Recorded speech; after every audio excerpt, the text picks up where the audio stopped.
We've done a release for each series of the White Lotus, so the entire collection spans 81 styles. So from initial inspiration to a collection's release, it's around 2 years, which is a fairly lengthy period of time. The end goal for everything we're doing is around elevating the customer experience. Welcome to Add to Cart, Australia's leading e-commerce podcast that express delivers all you need to know in the fast-moving world of online retail. Here's your host, Bushy.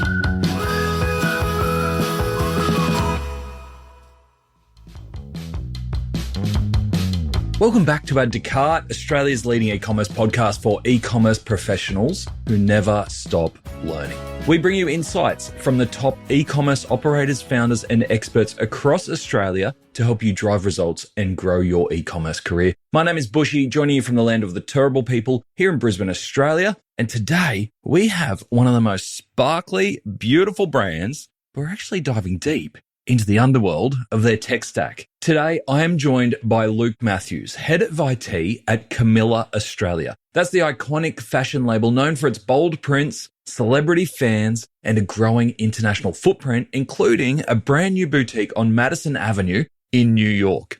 Before Camilla, Luke was Chief Technology Officer at Kitchen Warehouse, where he helped to navigate record-breaking online growth throughout the pandemic, and he's previously led global retail tech projects at Retail Directions. So he is deep in the retail tech world. In this chat, Luke shares how he's building a seamless data backbone at Camilla to help support their creative vision and their expansion, both through physical stores and internationally. We dive into how Camilla makes enormous traffic spikes with partnerships like White Lotus. I mean, does it get much hotter than that at the moment? We talk about the tech stack powering their global retail and e-commerce channels and how Luke's team is laying the foundations for AI and hyper-personalization to keep Camilla relevant. Now, if you are heading to Retail Fest on the Gold Coast in May, on May the 28th, we are hosting an epic Gold Coast Bogan Trivia Night. It'll be held on the Thursday night of Retail Fest at the Currawa Surf Club.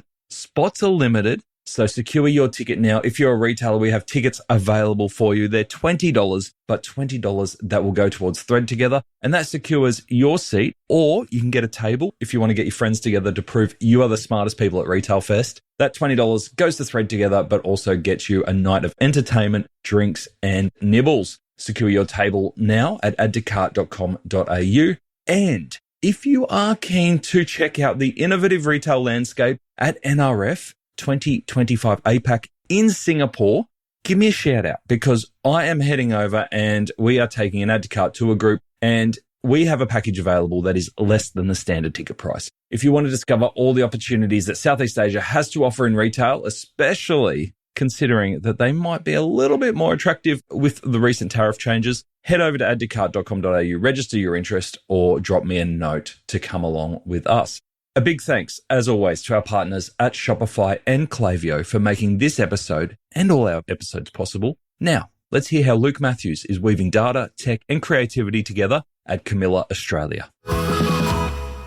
Luke, thanks for joining us on Add to Cart. Great to speak with you. You too. Now, I was doing my research on Camilla, obviously a much loved Australian brand, and I'd be surprised if anyone in our audience does not know Camilla. I think you immediately think of the prince when you think of Camilla. But when I was doing the research, I was like, oh, that's cool. You are doing a partnership with White Lotus, which I think hits very timely, right? I don't know anyone who isn't into White Lotus at the moment. You must be very happy with how that partnership's gone. Yeah, look, being into White Lotus, guilty as charged there, and it's got me absolutely captivated. I sort of wish we could get advanced release as part of the partnership, but unfortunately not. I'm sitting on the edge of my chair like everyone else for the finale. We'll have to say too, because we're releasing this a little bit early, we are recording this before the final episode comes out on the weekend, so we've got no idea. Couple of days. Yeah. No.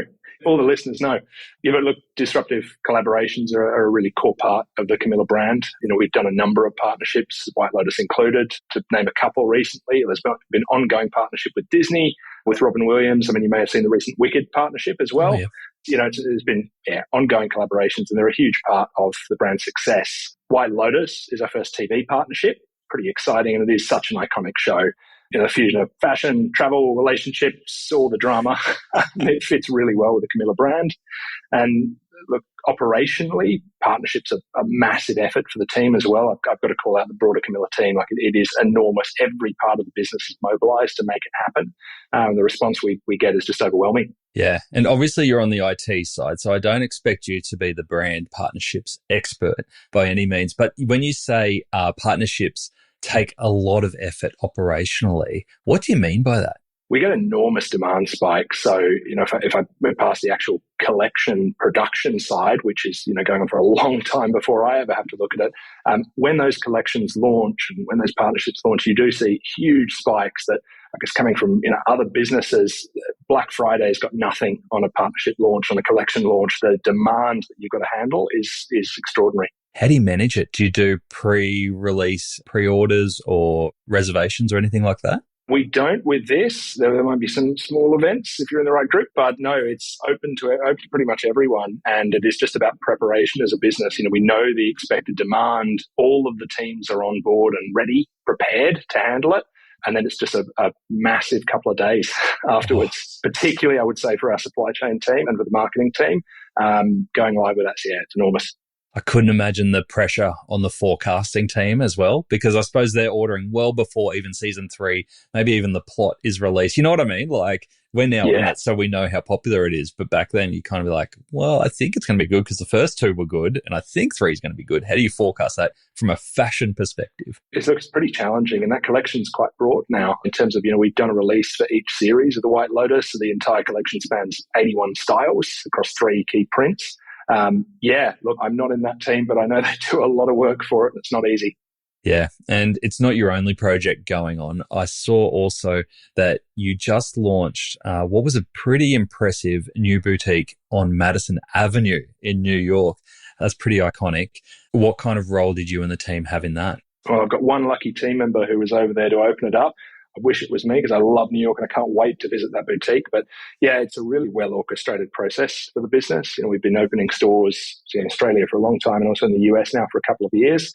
And everything's got to align with sort of a 1-week timeline from handover to getting the place open. So there's a lot that has to happen. From the tech perspective, a lot to arrange with those stores. We've got to get everything fitted out, everything installed, and then obviously live launch on the website. So a lot has to come together. Yeah, because it's not your typical, I love that you call it a boutique, not a store.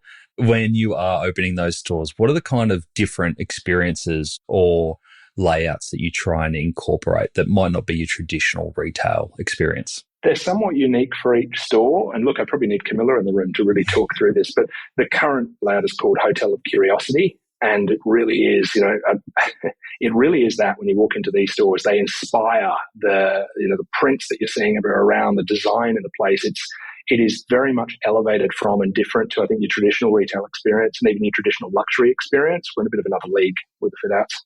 Yeah. And when it comes to designing it from an IT perspective, you've got the functional, you're collecting the money, which is probably the important part of a store. Do you have to think about that any differently? Yeah, look, my team are probably a little bit less creative when it comes to that. We like stability and efficiency, and that's really what we're going for from a tech perspective with it. We want everything to be as robust as possible, which I think is even more key when, we're a small team supporting stores globally. Yeah. It must be a challenge because obviously Camilla is a hugely creative organization and the brand stands for so much. And like you said, you're very much about stability, predictability, certainty. How do you balance the two? Look, creatives lead the brand and have to. And I think our role as tech and a number of the operational teams' roles is to support that creative side of the business. So, removing chaos and making it as seamless as possible on those operational aspects to allow the creatives to do their job and do it with as few distractions as possible. So, that is our goal. I know it's the same in supply chain, in finance, in various other teams. We are not setting a box around the creativity in the business. That has to be able to flow through everything. And we just need to make sure that our key owned processes and our key aspects of the business are running seamlessly, efficiently, and allowing everyone else to get on with the real work. Yeah. Have you had any big creative ideas that have come to you or the team recently that you're like, oh, we don't have a out of the box solution for this. Like we're going to have to jump on board the creativity train and think about how we meet your desired vision here? I think we run into those all the time. when it comes to collection launches and from a tech perspective, some of the equipment we've got to get ready and support those launches can be, quite urgent in terms of how it comes up and what we've got to make happen. I don't think from the broader business side, there's a lot in terms of our creativity. We want to be playing around with AI solutions and data and trying to get some incredible insights. And there is always scope for that, even amongst technology and operational side, something that, we're really trying to push into in the next 12 months. Yeah, gotcha. All right, we're going to touch on AI, but I'm really interested before we go further just to lay down the platform. So you are our kind of person here. You're in the weeds of IT, you're in the weeds of digital. Tell us around how Camilla is set up from a tech stack perspective to ensure that the creativity and customer experience can be done on the front end, but there is certainty and stability in the back end. It's a relatively complex stack required to orchestrate that. And, it's worth pointing out that we've got a lot of different channels in the business as well. We've got our 30 boutiques in multiple regions. We've got substantial global e-com presence as well as wholesale. And pulling that together requires quite a number of systems. Look at the core of our stack. We've got NetSuite, which is a really key partner, obviously acting as ERP. We then have a separate point of sale system, separate wholesale, transactional side, all getting pulled together and ultimately with NetSuite as our single source of truth. On the actual customer interaction side, that's where we're really trying to differentiate. And so, we're obviously running Shopify for our different websites in different regions. All that data then pulling back through sort of clickstream and everything else into a CDP. We're running currently Telium. And that is then what's automating and running out of there some of our marketing activities and trying to get to really hyper-personalization, providing an elevated experience that is aligned to our brand to every customer who interacts with us, regardless of the channel. Yeah, okay. And so it's a pretty modern front end and back end. Where is the biggest challenge for you, especially from a data perspective, to have full visibility? For me, from a tech perspective, look, integration, I think, is a challenge with any best-of-breed stack. And it's something I joined the business last year. There's still a lot to be done on that, but we're making good progress just around trying to get our integrations as seamless as possible so we can get everything into one place. So you can cross-reference all of your inventory data, sales data with Clickstream, with everything else to be able to gain some really great insights. A lot of work. And with the complexity of the system stack around, there's a lot to be done there. Does international expansion still cause you headaches, or do you feel like you've cracked the back of that from a tech perspective? I think we're getting there, but of course, as soon as one thing gets stable, then we look at another region. So there's always going to be more work, and look, really exciting to be expanding further globally as well. The focus at the moment for growth is in the US, which, it's a difficult market in a number of aspects. We are getting reasonably stable in terms of all of the multi-currency aspects of operations, different entity structure. I've been sitting around too many CFOs lately, so some of the boring financial aspects, but obviously extremely important. And NetSuite at the core, solid integrations. We're getting to a point where we can really trust everything that's happening and get real-time visibility around everything, so that in terms of that multi-region operation, it's pretty seamless. So we know that running a fashion business at the best of times is difficult and complicated, multiple SKUs, seasonal products. You add international on top of that and unique product. What are some of the complexities that exist in the Camilla business that people might not realize or understand? There's the age-old question. What is the acceptable lifespan on a pair of undies? Well, luckily for step one, they no longer have to guess. In fact, they will probably be able to spot a pair of old undies before their customers can. Klaviyo has helped Step 1, a $70 million ASX-listed business, understand and action their customer data with more personalised recommendations based on the individual, targeted discounting to avoid margin erosion, and even help them monitor the growth in international customers to know the right time to expand. Last year alone, Step 1 attributed 53% Klaviyo year-on-year growth with an ROI of 65 times. I mean, if you can get those results while in comfy undies, you're really winning the game of life. To explore how Klaviyo can grow your e-commerce business and see more case studies like this, visit klaviyo.com/au. It may not sit entirely in my area, but I think it's worth calling out the most complex process in Camilla is absolutely the end-to-end design process. So from initial inspiration to a collections release, it's around 2 years, Wow. which is a fairly lengthy period of time. And there's massive amount of stuff that goes on in that period. The creative process behind the designs is largely appreciated. The actual operational complexity that bringing that to life is really significant. So one of the most complex elements is around managing the intricacies of our supply chain. Goods are bespoke, very, very limited run. Getting the right pieces in the right place at the right time is an incredible challenge for the business. And then also in the production process, ensuring that we're using the right materials, like diversity of materials, shape of each collection. I think the actual process, I'd love to be able to talk to you in depth about it, but it is a little out of my world. But it is incredibly complex, and there's an awful lot of people that are required to bring that together. From a tech perspective, ensuring seamless flow of information is really, really key, and transparency across that process, and then also the life cycle of the product once it does get into the business. I think it's probably not fully understood broadly just how complex that can be as well. So yeah, with the nature of our product, with the nature of the design cycle, with the nature of low stock, many, many locations, a lot of complexity, a lot of challenge there. And tell me about stock management towards end of season, towards end of range. It feels to me that at Camilla, there is not a clearance or a discounting culture. Is that correct? Yeah, I think that's fair to say, and certainly in some regions more than others. Full price markdown mix is an incredibly important KPI in terms of running a fashion business. I think we do a good job of managing that. You touched on AI before around the impact that you see it having in the Camilla business.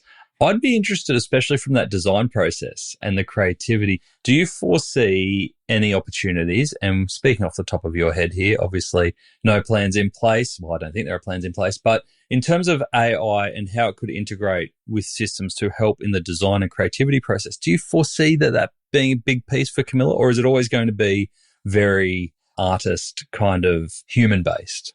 I think it is always going to be human-based, and that's an incredibly important part of the brand DNA. With that said, we do want to experiment, and Camilla herself has been very open to experimenting with some of those tools to see what we can get out of it in terms of making that process more efficient, more effective, helping the artists to make the right decisions. We really want to explore it, and for me, that's about getting the right data backbone to enable that sort of exploration in the years to come. Yeah, great. And AI outside of creativity, where do you see it making the biggest impact on business operations? So I think for me, it's going to be around process automation. There's a lot we can do with just pure RPA, but then also with AI elements overlaid in terms of, potentially, let's say, our customer service experience, customer care, making sure that every interaction with our customers is elevated, is conforming to the brand's tone of voice, and trying to make it easier for our internal team as well. So really, for me, the focus is going to be around efficiency. And it is, we're trialing a couple of initiatives around that at the moment. And when it comes to AI, from your perspective, heading up technology, do you prefer to come at it from a case of, I'll wait till our partners like NetSuite or Shopify have features and we want to be kind of out of the gates first to try it? Do you go, actually, I'm going to go out shopping for specific AI additions to the tech stack, or is there potentially things that you would develop yourself?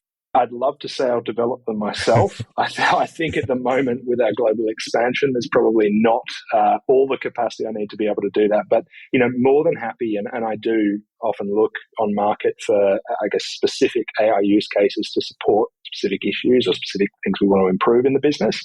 With that said, from my perspective as a tech leader, getting the data in the right place, real time with the right level of consistency is absolutely critical to supporting any good AI use case. And that for me has got to be the focus. We need to be ready to launch something to implement incredibly quickly. And to do that, you've got to have your data right. I think a lot of companies don't necessarily get that right. They start with AI without the backbone to sort of support it, and just end up not driving results. Because obviously for any of these cases, I really want to be driving a clear ROI. Yeah, I think that's a really good point, is that the AI is nothing if you've got rubbish data going into it. Yeah, absolutely. When it comes to it, though, you obviously can't wait till you have perfect data, because that's never going to happen. When you're talking about getting your data right, are there any particular types of data or areas of data that you like? As long as this is right, then I think we've got enough to be playing reliably. I think probably two areas, one of which we're coming down the path, the other still a ways to go. But the first would be customer interaction data. I think most businesses at this point have reasonable visibility over their inventory, over their sort of transaction flows across channels. Most, maybe not all, but certainly at Camilla we do. Trying to overlay that with customer clickstream data and every customer behavioural interaction with the business is really, really important. So a lot of effort on our side at the moment going into making sure we've got that and got that ready. And then secondly, for us, and I think it is very much a Camilla use case, is around product cases. So looking at all of the attributes on some of our prints, on some of our garment types, and looking at what we can do to get insights about performance out with, potentially looking at all of those attributes, overlaying it to your sales data and finding trends that potentially a human is just not going to be able to find. Yeah, that makes a lot of sense. So in terms of that technology stack, so NetSuite in the back end, running operations, giving you one single view over what's going on, and then having Shopify at the front end, how do you divide and conquer between the teams to make sure that everyone knows the responsibility? Is there kind of like a cutoff point that you go, okay, this is an IT area, and then this is a marketing or an e-com's own platform? How do you divide those platforms? Yeah, look, we do have clear delineation between, and I think I've come from businesses with a slightly different structure in the past. At Camilla, we've got a fantastic digital team who really take ownership of that full web end-to-end experience. I work very close with them, and the technology team within the business support that, but it is the e-com team who are able to really take it and drive it forwards and own the outcomes. And I think that goes for a lot of other teams in the business as well. We do have that clear delineation of, what is owned by whom, which is something that I think, business, once you get to a certain scale, you can support. When you're sort of smaller and when you're very much in that startup phase, obviously it is everyone chip in on everything. Everyone's in. Yeah, which, good and bad to that. But as you mature, you have to get that level of delineation between and clear ownership in the teams. I think that's even more critical as the business expands. And then when you start to go global, that ownership, because inherently the complexity you're dealing with as a business really requires that. Yeah.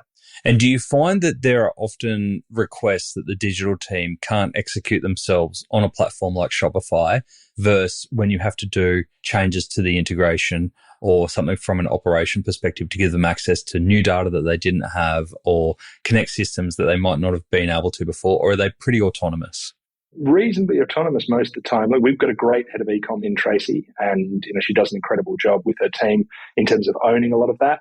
Now, they do sometimes come to a point where, hey, we can't execute on this and we need help. And that's where tech step in and assist to come up with a holistic solution for the business, really around ensuring consistency. So whatever we implement for one region, one side is going to be consistent across all, and consistent then in terms of how it flows through to the rest of the business. Because obviously some of those changes that you're making from a front-end experience perspective, you need to be able to replicate that back end and right the way through the stack, or potentially across entire customer experience, even into retail.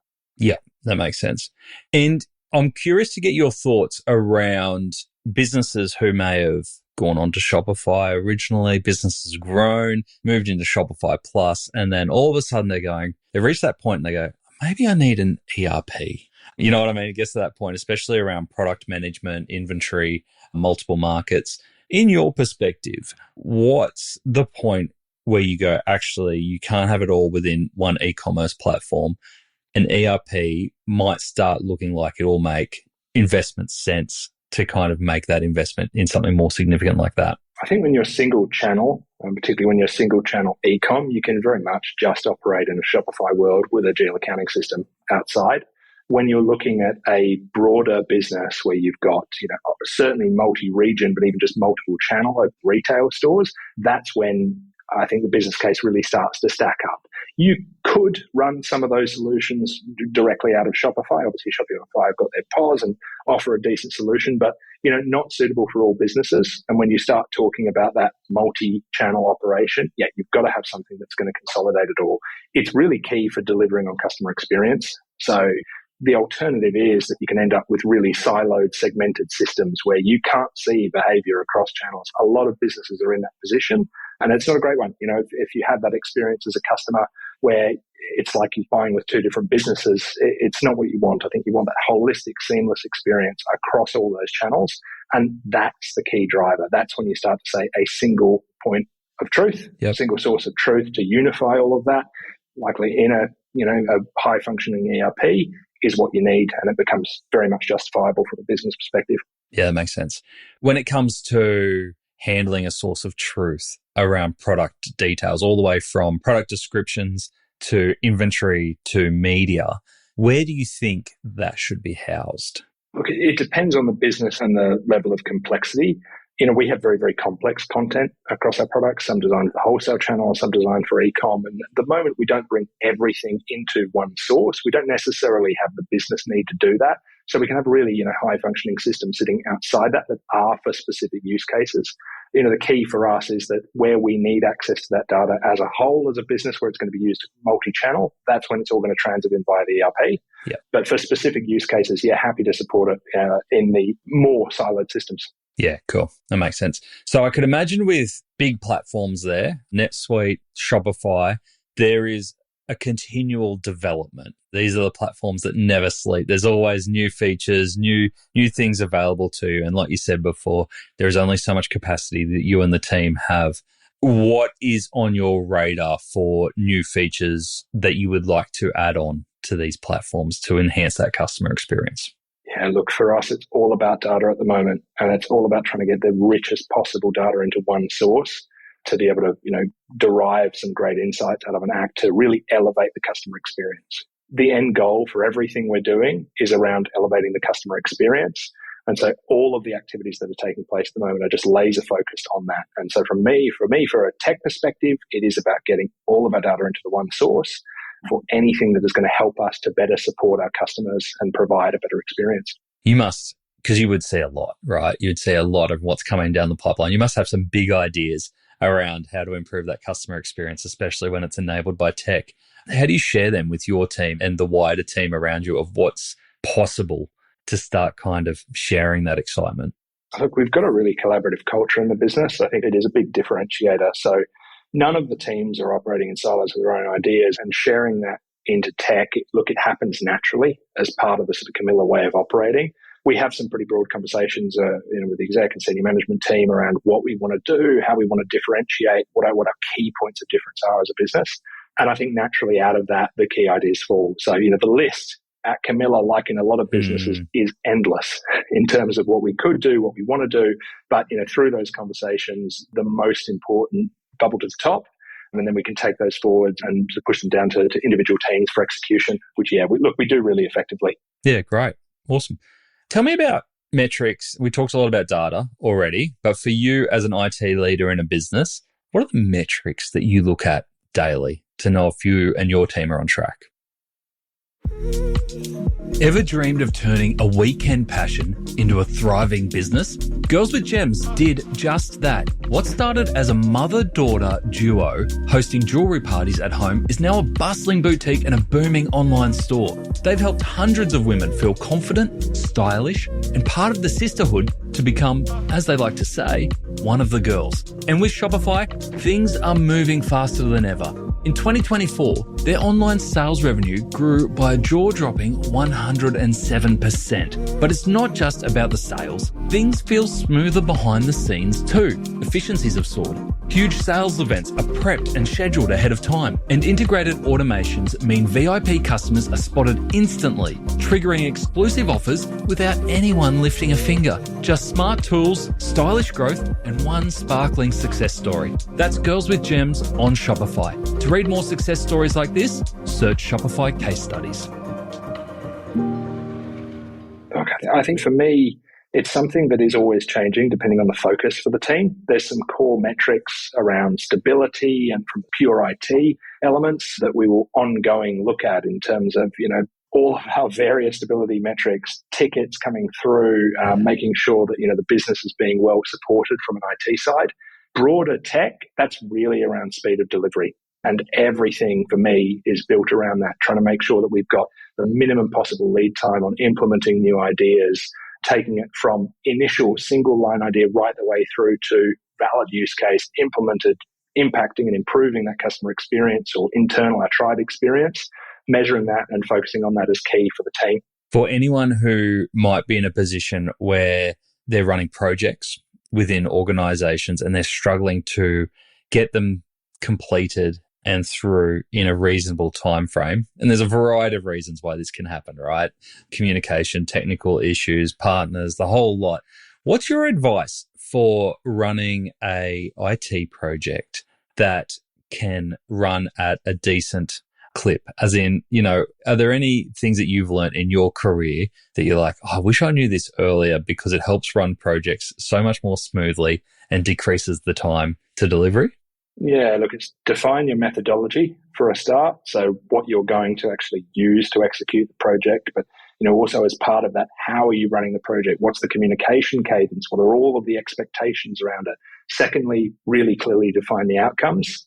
I don't think that's rocket science, but in a lot of projects, you won't necessarily have that, and that can be really, really challenging. So just really clearly understand what is it we're trying to deliver in a practical sense, both from metrics and maybe from certain experience, less quantitative pieces, but just getting all of those down on paper first. And then separately, just keeping to that agreed methodology as you work through the process. Ensure that we are communicating, we are achieving those deadlines. If we're not, for valid reason, accept it, talk about it, realign, and keep moving forwards. I think in a lot of businesses, some will go for full waterfall type methodology in terms of project implementation, which can be incredibly difficult in a retail context where you do have to be quite reactive. So for me, it's around taking a more agile approach, but being really clear on what the end goals are. Yeah. And does that help you avoid scope creep as well? I'm not going to say we don't get any. You'd be lying if you did. I would, yeah. I just could not tell the truth with that. Look, we do, of course, get a bit of scope creep, but it's about trying to limit it wherever possible and also accept it. There's cases where, hey, we did not consider this at the start, but actually that customer experience that we're trying to improve, if we do this little extra piece and we all agree and we all acknowledge that, hey, it's going to take a little bit more time, the end outcome might just be so much better. Do you budget that in, knowing, when you're costing up projects and time and effort, that you go, actually, what we're designing here and all the information that we have in front of us, it's best to our knowledge. It always is in any organization. You feel no matter how deep you go in the pre-stages, you feel like you've got a good grip on what's required. There are always things that come up that surprise you, change in an organization. Do you build in a little bit of buffer around time and cost to kind of counter for that? Absolutely. And look, it may not always be super obvious on the spreadsheet, but I think it's good practice to do that and to keep a really close eye on it. Because, things will shift. You've got to have that buffer in place, and you definitely run into troubles if you don't. Do you have a go-to number, like a percentage buffer number that you kind of lean on? Oh, like 2%, of course. We run things very efficiently. No one from inside your business is going to listen to this. Don't worry about it. I'm not taking the risk. I'm sticking with 2%. Very good. No, I think it's a really good lesson, is that no matter how confident you feel, things change, and things should change. Absolutely. During a project as well, especially in retail where everything moves so fast. Tell us about sustainability, because I know that's a big part of the Camilla story. And on your website, I can see that there's compliance and publications around Modern Slavery Act. You're a certified B Corp, and you've got initiatives with great partners like I Equal Change. From a tech perspective, what are the considerations that you and the team need to be aware of to ensure that you're upholding and doing the best that you can to ensure that everything that you're doing is sustainable as well? Yeah, look, sustainability is an incredibly important part of the business, and we do have some great partners there as well. Very proudly B Corp certified, and I certainly wouldn't want to understate that. It's a really significant commitment. That certification isn't easy. Maintaining that, both for the business and also as a technology team, takes real dedication. The things we focus on is really going to be, it's continuing to be leveraging our third-party partners who can support our compliance, making sure internally as technology we understand what those compliance requirements are, and it's around sustainability and all other aspects of compliance, building our data systems to be able to support that and provide real-time insights. I know you've commented on, some of the information that we share on our website, but being able to see that internally is really, really critical for a business. So everything we build has to align to that goal. As a technology team and as a business, we're really very aware of all of the global regulation requirements ahead of us, sustainability and compliance perspective across our social and environmental operations. And we're really working on an internal framework to ensure that we're giving accurate information internally to our customers to everyone involved. And from my perspective, streamlining the systems to make that as easy as possible. Yeah, it's really interesting because the bulk of our conversation, what I'm getting from you is that the platforms are obviously very important and the technology is very important, but underlying all of it is quality, visibility, and use of data within an organization. If that's broken, then it doesn't matter how good everything else on top of it is. And I guess is the same when it comes to sustainability. There's obviously going to be more legal obligations around understanding sustainability metrics within your organization, every organization in the coming years. And yours is going to be even more complicated because you're going to have different regulations over different markets as well. Have you had to make any technology changes or additions to make sure that you're compliant with sustainability practices around the world? Absolutely. And it's an ongoing process to ensure we continue to uphold those practices. I would say even externally, our customers have really high expectations around that as well. So we really need to conform to the very highest levels. Ongoing with complete materiality assessments to understand all of those requirements and make sure that we continue to be in compliance with them. And it comes not from a requirement perspective, but really from a wanting to support our customers and operate transparently in a way that is in line with our values as a company and also our customer values. Yeah, brilliant. Luke, I've really enjoyed this chat because you've given us a good insight into Camilla. Obviously, we see the creative, shiny, bright, beautiful brand on the outside, and you've given us an idea on the inner workings and the discipline and structure that's needed behind the scenes to actually support the creative and help make it shine. So I think that's a really awesome perspective. Thank you very much for that. What is next? What's on your roadmap for the next 12 months, as much as you can share for yourself and the Camilla team?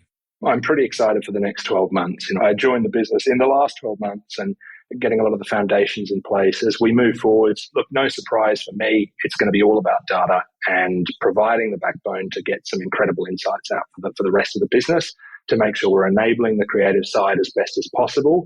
And also as a team to really focus on some of those stability aspects to make sure that, we are doing a great job of letting the operational side of the business run seamlessly. And as you say, allow the Camilla magic to happen, allow the creative side of the business the freedom to explore, to experiment, and to build some Camilla magic with our prints. Might need a New York trip to make sure that happens. Oh, without a doubt. Awesome. Luke, if people want to check out Camilla, see more, keep in touch with what's happening in your world, what's the best way for them to do that?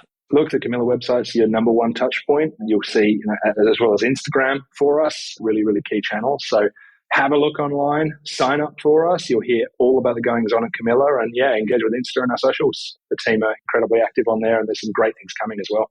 Beautiful. Luke, thank you so much for joining us on Add to Cart. Thank you. Great to speak with you.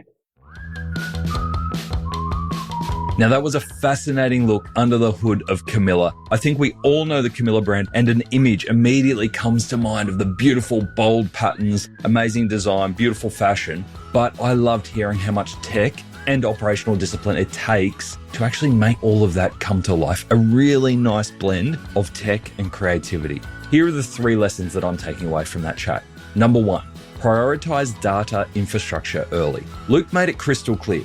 A strong data backbone isn't optional, it's essential. Before layering in AI tools, hyper-personalization, or advanced analytics, his focus is on getting clean, consistent, real-time data all across customer and product touchpoints.